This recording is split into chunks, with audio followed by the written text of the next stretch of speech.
नमस्कार,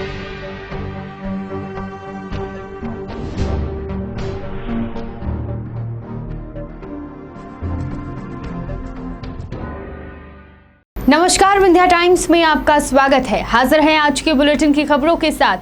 देश की सीमा की रक्षा कर रहे सेना के जवानों को लेकर सरकार से आम जन तक हर कोई चिंता में रहता है, लेकिन जब इन जवानों की शहादत को सरकार ही भूल जाए तो एक चिंता का विषय बन जाता है। जी हाँ, कई बार आपने देखा भी होगा कि मध्य प्रदेश के मुख्यमंत्री शहीद हुए जवानों को कंधा देने उनके गृहग्राम पहुंचते हैं, लेकिन एक ऐसा ही मामला सामने आया है। शहीद के परिवार को 15 वर्षों से जहां न्याय ही नहीं मिला। देश की सीमा पर रक्षा कर रहे उन जवानों को हर कोई नमन करता है, लेकिन जब शहीद का परिवार न्याय के लिए दर दर भटकता हुआ 15 वर्षों के लंबे अंतराल के बावजूद भी न्याय की गुहार लगा रहा हो तो सरकार पर सवाल खड़े होना लाजमी है। यह पूरा मामला है रीवा जिले के सिरमौर थाना अंतर्गत लालगांव का। लालगांव के शहीद जवान उमेश शुक्ला के परिवार का, जो 500 माओवाद में लड़ते हुए 2006 में छत्तीसगढ़ के दंतेवाड़ा में शहीद हो गए थे, जिनके परिवार को 15 वर्षों के लंबे अंतराल के बावजूद भी न्याय नहीं मिला। गौरतलब है कि जवानों की शहादत में मुख्यमंत्री घर पहुंचकर परिवार को संबल प्रदान करते हैं, लेकिन जब वही परिवार अपनी समस्या को लेकर मिलने आता है तो केवल यह बात कहकर टाल दी जाती है कि इस पर जल्द से जल्द कार्रवाई की जाएगी। दर दर भटकते परिवार को आज तक कोई भी अनुकंपा नियुक्ति नहीं प्रदान की गई। गुजर बसर न चलने के कारण शहीद परिवार की मांग है कि अन्य शहीद हुए जवानों के परिवार की तरह इस परिवार को भी अनुकंपा नियुक्ति प्रदान की जाए। आपको बता दें कि शहीद के परिवार का कहना है कि रीवा आए मुख्यमंत्री शिवराज सिंह चौहान से मिलकर उन्होंने अपनी आपबीती भी सुनाई, लेकिन हर बार की तरह इस बार भी कार्रवाई करने की ही बात कही गई। परिवार ने जानकारी देते हुए बताया कि यह पहली बार नहीं है, कई बार जब मुख्यमंत्री रीवा आते हैं उनसे मिलकर पत्र के माध्यम से अवगत कराया जाता है, लेकिन विगत 15 वर्षों से सिर्फ झूठा आश्वासन ही हाथ लग रहा है। ये हमें अनुकंपा युक्ति के लिए हम 15 साल से भटक रहे हैं, हमें कुछ भी नहीं मिला। उस टाइम पे जो पैसे मिल गए उसके अलावा कुछ भी नहीं किया। सबको नौकरी मिल रही है, ये तो सबको ही मिलती है अनुकंपा युक्ति, लेकिन हम इतने समय से प्रयास कर रहे हैं, हमें दे ही नहीं रहे हैं। बस जब भी आते हैं तो एक पेपर ले लेते हैं, बोलते हैं कार्रवाई की जाएगी, उसके बाद कुछ नहीं करते। कहाँ पदस्थ थे? ये छत्तीसगढ़ दंतेवाड़ा में थे। 9 फरवरी 2006 में शहीद हुए थे। तो शासन प्रशासन द्वारा किसी प्रकार की मदद नहीं की गई आप लोगों की? कुछ भी नहीं हुआ है। क्या चाहते हैं आप लोग?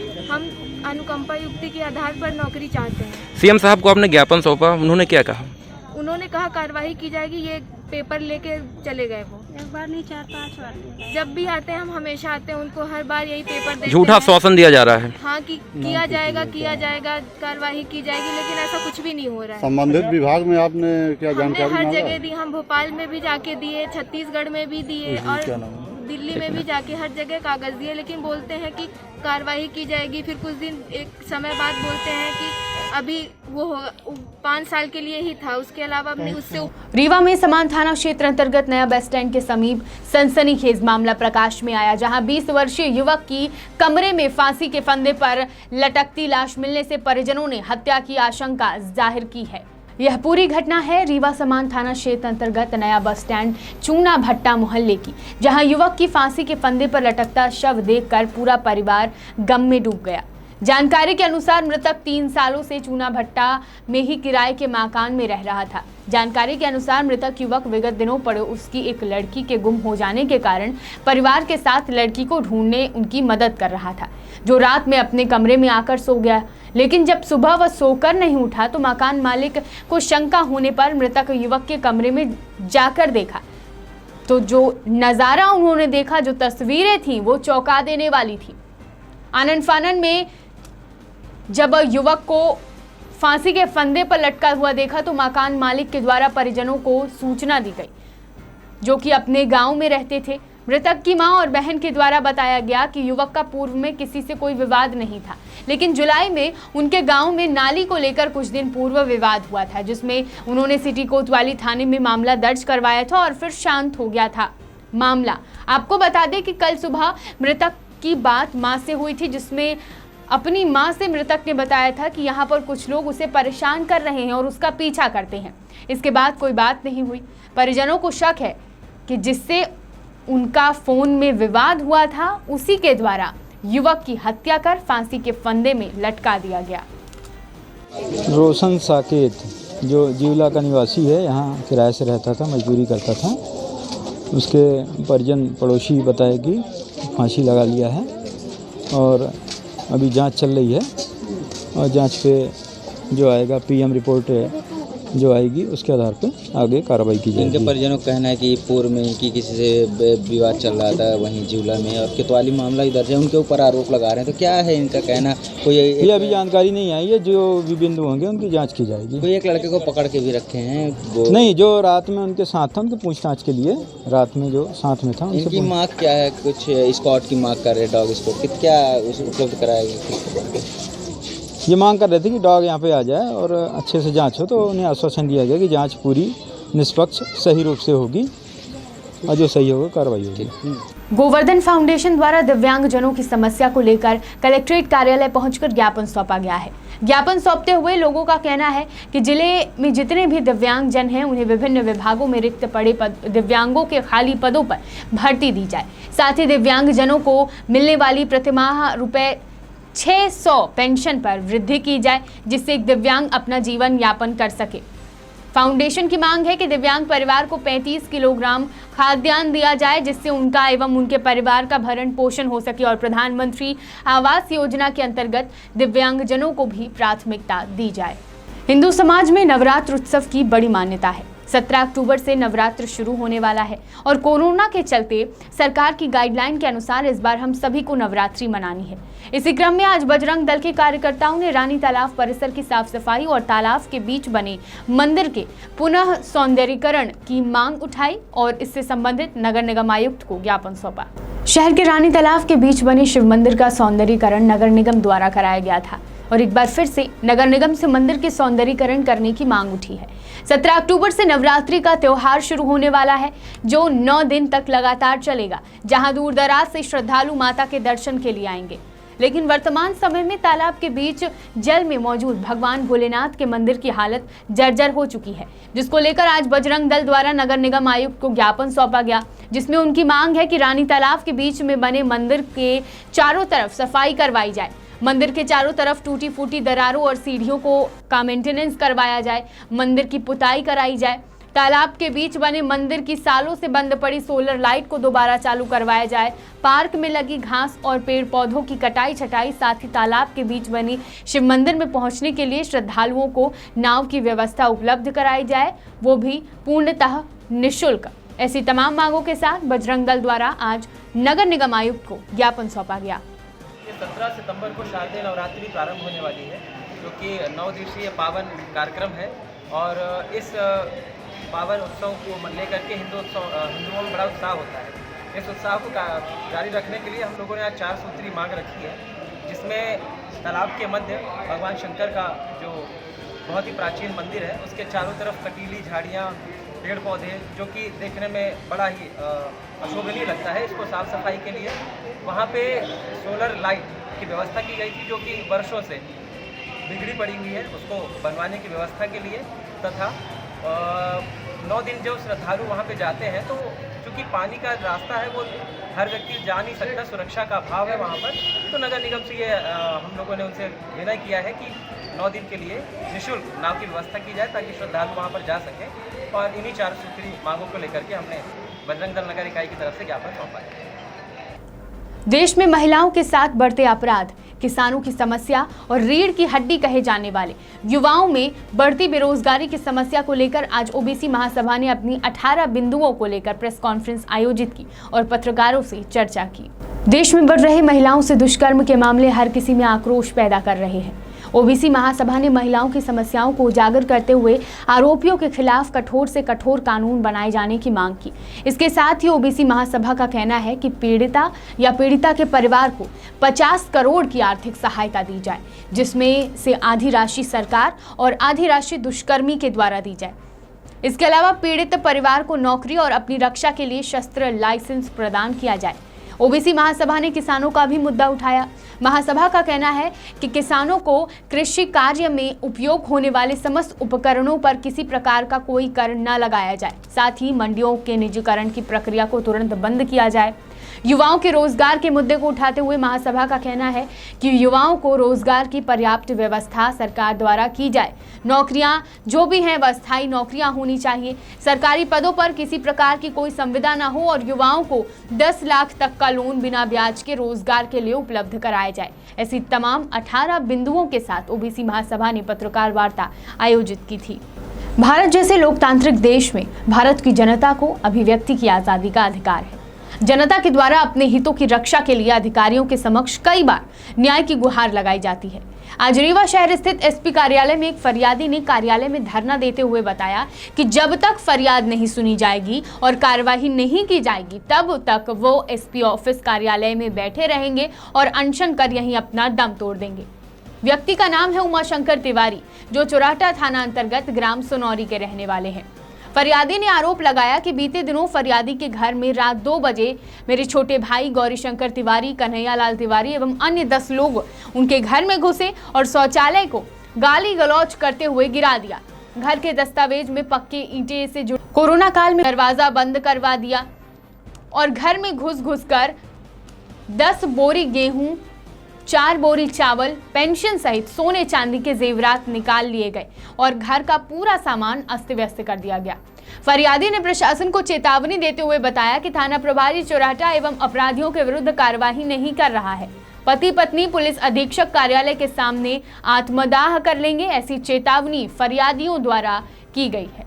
हुए लॉकडाउन के चलते बजट का बहाना देते हुए कई सरकारी एवं प्राइवेट कंपनियों ने कर्मचारियों को निष्कासित कर दिया। इसके अलावा श्रमिकों को भी उनके कार्य से निष्कासित किया गया, लेकिन मौजूदा समय में अधिकांश जगह कर्मचारियों को वापस कार्य में रखने के लिए धरना दिया जा रहा है। रीवा में भी एक ऐसा मामला सामने आया जहां मध्य प्रदेश अधिकारी कर्मचारी संयुक्त मोर्चा के द्वारा दिहाड़ी निष्कासित श्रमिकों को कार्य में रखने के लिए धरना दिया गया। धरना स्थल पर मुख्य रूप से सुरक्षा श्रमिक अनिल द्विवेदी, तेजभान मुढ़ा, तारकेश्वर शुक्ला, सुभाष पटेल, अवधलाल कुशवाहा, सुरेंद्र कुशवाहा, मनोरमा वर्मा व अन्य सभी उपस्थित रहे।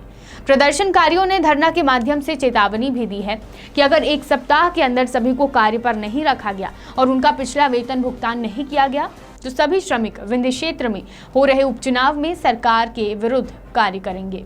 रीवा जिले में नशागत अपराध के साथ साथ अवैध शराब व नशीली कप सिरप की तस्करी एक गंभीर समस्या है। बेखौफ अपराधी खुलेआम मादक पदार्थ की तस्करी कर रहे हैं, जिससे युवाओं में नशे का प्रचलन बढ़ता जा रहा है। पुलिस ने एक बार फिर एक बड़ी कार्रवाई की है। बता दें कि बिछिया थाना क्षेत्र अंतर्गत नशीली कफ सिरप के साथ कफ सिरप की तस्करी करने वाला सरगना लकी खान को भी पुलिस ने धर दबोचा है। पुलिस ने पहले भी कई बार छापेमारी की कार्रवाई की थी, लेकिन आरोपियों के द्वारा पुलिस को चकमा दे दिया जाता था। लेकिन एक बार फिर से पुलिस की छापेमार कार्रवाई में आरोपी पुलिस के चंगुल में फंस गया। आरोपियों के पास से 1.5 पेटी कोरेक्स आरोपियों के घर से बरामद की गई है। जी हाँ, इसमें अभी जो है हमारे एसपी सर के निर्देशन में जो है एक दबिश कार्रवाई की गई है, जिसमें हमारे एक बिछिया थाना अंतर्गत एक लकी खान है जो काफ़ी दिनों से काम करता था, लेकिन क्या है इस पर दबिश भी दी गई। उस दौरान अभी जो है किसी भी जगह पर जो है नहीं मिली है, लेकिन आज जो दबिश दी गई है उसमें उसके पास जो है संबंधित 1.5 पेटी के आसपास जो है माल मिला हुआ है, जिसकी जो है कार्रवाई आगे जारी है। और उसमें लकी खान और जावेद खान नाम के युवक सामने आए हैं जो बेचने का काम करते थे, और अन्य आरोपी हैं इनकी तलाश भी की जा रही है। इनके कौन लेके आया, क्या किया है ना, और जारी है पता तलाश। तो जो भी अन्य कार्रवाई होती है तो आगे आप लोगों को निर्देशित किया जाएगा। अभी कुल कितने आरोपी पकड़े गए हैं? आरोपी लकी खान है और आपका जावेद है और 2-3 अन्य हैं। जहां प्रदेश सरकार लगातार प्रदेशवासियों को बड़े बड़े विकास के वादे करती दिख रही है, पर सच्चाई कुछ और है। ग्रामीण अंचलों में शासन की भूमि को अतिक्रमण से बचाने के लिए ग्राम पंचायत के केसवाही उप सरपंच अपने साथियों के साथ अनशन पर बैठे हैं। उप सरपंच ने प्रशासन के कर्मचारियों पर अतिक्रमण कराने का आरोप लगाया और अनशन पर बैठे उप सरपंच ने कहा कि अगर शासन की जमीन को अतिक्रमण मुक्त नहीं कराया गया तो यह अनशन उग्र आंदोलन में बदलेगा। शहडोल जिले के जनपद पंचायत बुढ़ार के ग्राम पंचायत के इसवाही में बने मवेशी बाजार में कुछ लोगों के द्वारा अतिक्रमण किया जा रहा है, क्योंकि वह शासन की भूमि है और आज कई वर्षों से मवेशी बाजार लगाया जा रहा है। फिर भी कुछ असामाजिक तत्वों के द्वारा शासकीय भूमि पर जबरदस्ती कब्जा किया जा रहा है, जिसकी जानकारी ग्राम पंचायत के इसवाही के उपसरपंच ने तहसील जैतपुर, कलेक्टर शहडोल, एसडीएम जैतपुर व हल्का पटवारी के इसवाही को कई बार दी, पर ना ही पटवारी ने ध्यान दिया और ना ही जिले में बैठे उच्च अधिकारियों ने ध्यान दिया, जिसके कारण आज शासकीय भूमि पर दबंगों ने कब्जा करना शुरू कर दिया है। शहडोल जिले के कलेक्टर सत्येंद्र सिंह ने अधिकारियों को सत्य निर्देश दिए कि जिले में हो रहे शासकीय भूमि पर अतिक्रमण तत्काल हटाए जाए। एसडीएम सोहागपुर को अतिक्रमण मामले में जल्द से जल्द कार्यवाही करने के भी निर्देश दिए, पर शासकीय भूमि पर हुए अतिक्रमण को हटाने के लिए ग्राम के इसवाही उपसरपंच अनशन पर बैठ गए हैं। जब पटवारी से इस बात की जानकारी चाही तो उनका कहना था कि यह पट्टे की भूमि है, तो क्या आज कई वर्षों से पट्टे की भूमि पर ही मवेशी बाजार लगाया जाता था? अगर ऐसा है तो फिर पंचायत कर्मियों ने या भूस्वामी ने इसका विरोध क्यों नहीं किया? शहडोल से पंकज राव की रिपोर्ट। किसवाई सर, ये बताएं जो अभी सरपंच साहब मौके पे आप ही के राजस्व के बगल से अनशन बैठे हो, क्यों बैठे हैं अनशन? ये 793 नंबर है, उसमें इनका कहना है कि मध्य प्रदेश शासन की जमीन है और उसमें अतिक्रमण किया जा रहा है। मोहम्मद शहीद की तरमजान खान जो है, उनके पट्टे की ज़मीन है, वो इसको पूर्व में पहले कब्जा था नहीं उनका। अभी वो अपने आदेश करवाए थे तहसील से, आदेश के तहत आरआई साहब के द्वारा उनको चिन्हित कराया गया है जमीन, उसी में अपना मकान बना रहे हैं, उसके अलावा तो अतिक्रमण नहीं है उसमें। आपके किसवाही के अंतर्गत कई जगह ऐसे हैं जो शासकीय भूमि पर कब्जा किए गए हैं, मगर आज तक आप लोगों के द्वारा कोई कार्रवाई नहीं की। कार्रवाई किया जाता है। कब की गई कार्रवाई बताएं, और कौन से तहसीलदार साहब थे जिन्होंने कार्रवाई की है बताएं। इसको भी 248 का चलाया गया है, इसके पूर्व भी दिए हम लोग। कौन थे उस समय तहसीलदार अपने? अभी तो वर्तमान में 2009 महीना में जैन साहब है। क्या नाम था पूरा जैन जी का? राविन जैन जी। और अभी वर्तमान में कौन है? अभी चंद्र कुमार भट्टे जी। अच्छा, आपको ये चीज़ मालूम है कि रोड के बगल से सारी दुकानें बनी हुई हैं, कब्जा लोग बाग किए गए, इस पे क्यों कार्रवाई नहीं की जा रही? लगातार एसडीएम कलेक्टर का कहना है, कलेक्टर साहब का सख्त निर्देश है कि कहाँ रोड की बात बता, कहाँ आपके जो मेन रोड से पूरा रोड से अभी वही 793 वाला ना, जी, वो पट्टे की जमीन है। नहीं तो मैं कह रहा हूँ रोड में अगर किसी के पट्टे की जमीन है उस पर अभी तक क्यों कार्रवाई नहीं की गई? आज अनशन ही बैठना पड़ा। रोड में तो नहीं हुआ। सरपंच साहब आज अनशन में बैठे हैं, किसके कारणवश बैठे हैं? रोड के अपने लिए बैठे हैं या शासन की जमीन के लिए बैठे हैं? ऐसा नहीं है, सार्वजनिक हित के लिए बैठे हैं जी। और अच्छी चीज़ भी है जी, बाजार लगता है वहाँ और इसी बाजार है जी, स्वतंत्र है, साफ रहे वहाँ, ज़्यादा अच्छा है। तो आज ही ये कार्रवाई क्यों की जा रही? पहले भी ये कार्रवाई आप कर सकते थे, पहले से चल रहा है, आज की कार्रवाई ये किसके कौन तहसीलदार के अंतर्गत चल रहा है? ये बहुत पहले से चल रहा है। जब आपने इसकी जानकारी दी कलेक्टर महोदय? जी बिल्कुल। किसको दी? नहीं, कलेक्टर साहब को नहीं देते हैं, अपने नायब तहसीलदार को देते हैं। अच्छा, मुख्यालय हमारा। फिर कार्रवाई क्यों नहीं की नायब तहसीलदार? नोटिस जारी किए हैं इनको, अर्थदंड से आरोप भी किया गया है उन लोगों को, लेकिन वर्तमान में जैसे हैं कुछ लोग बच्चे हैं उनके। क्या नाम आपका बताना? सुरेश कुमार सिंह, बेदखल नहीं होगा। आप नाम थोड़ा एक बार बताएं। सुरेश कुमार सिंह, पटवारी। पटवारी किसवाई। मेरा नाम विष्णुदत्त शर्मा है, मैं ग्राम पंचायत किसवाई उप सरपंच हूँ। अच्छा, ये बताइए अनशन में क्यों बैठे हैं आप? अनशन में इसलिए बैठे हैं कि यहाँ इतना अतिक्रमण काबिज किए हैं कि जो संस्था आते हैं उनके लिए जगह नहीं दिया जाता है, और जो है सरकारी ज़मीन में काबिज करके पट्टा दिखा के इसका प्रशासन हमारी सुनती भी नहीं है। ये आप कब से अनशन में बैठे हैं? ये आज 11 बजे से बैठे हैं। अच्छा, कितने दिन के लिए बैठे हैं आप अनशन? ये कितने दिन के लिए बैठे हैं आप अनशन? ये अनिश्चितकालीन के लिए, जब तक हमारी मांगे पूरी नहीं होती है। अभी आपने किसी अधिकारी, उच्च अधिकारी को जानकारी दी इस चीज़? हाँ, जानकारी दिए हैं, कलेक्टर, डीएम, तहसीलदार। ये भूमि किसके द्वारा अधिग्रहण की गई है? ये भूमि जो है गुप्ता है। क्या नाम है गुप्ता जी का? गुप्ता जी का राम प्रसाद गुप्ता। हाँ, और ये मोहम्मद शहीद, इनके द्वारा अस्पताल का अतिक्रमण जो है वहाँ पे किए हैं। चलिए, क्या नाम बताया आपने? मेरा नाम है उप सरपंच विष्णुदत्त शर्मा, उप सरपंच ग्राम पंचायत किसवाई।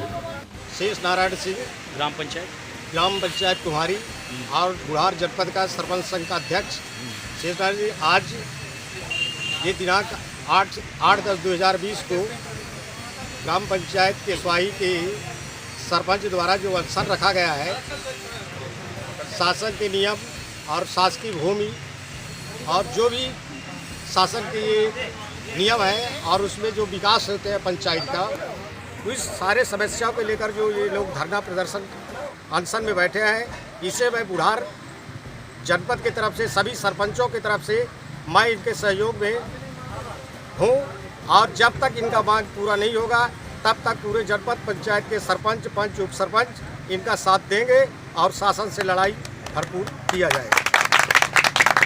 ग्राम पंचायत शाहपुर, जहां आज कई वर्षों से ग्रामीण परेशान है, समस्या है, न जाने कब खत्म होगी और ग्राम पंचायत के भ्रष्टाचार पर कब लगाम लगेगी।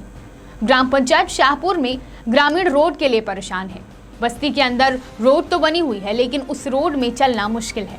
आखिर यह कैसी ग्राम पंचायत है जो कि रोड निर्माण भी सही ढंग से नहीं करा सकी। आज 1.5 वर्ष या 2 वर्ष पूर्व से बस्ती के अंदर आने वाली मुख्य रोड जहां पर पुलिया निर्माण हुआ था, आज वह पुलिया 2 वर्षों से टूटी हुई है, लेकिन पंचायत कर्मियों की नज़र उस पुल पर नहीं जा रही। ग्राम शाहपुर में एक सरकारी कुआं हुआ करता था।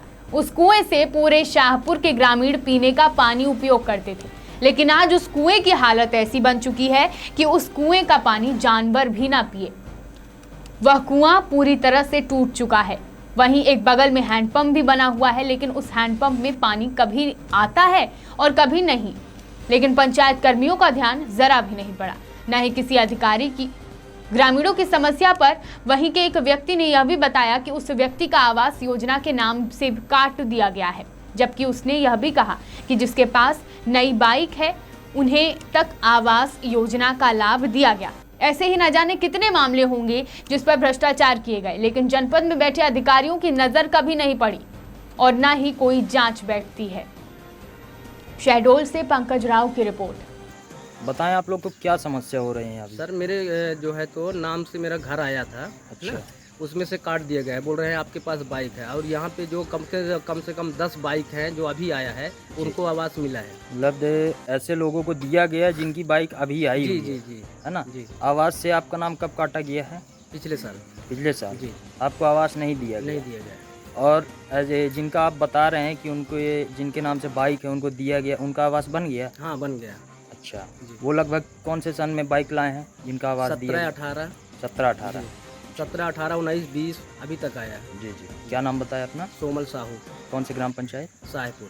विंध्य की तमाम खबरों के साथ कल फिर हाजिर होंगे। बने रहिए विंध्या टाइम्स के साथ। बहुत बहुत धन्यवाद।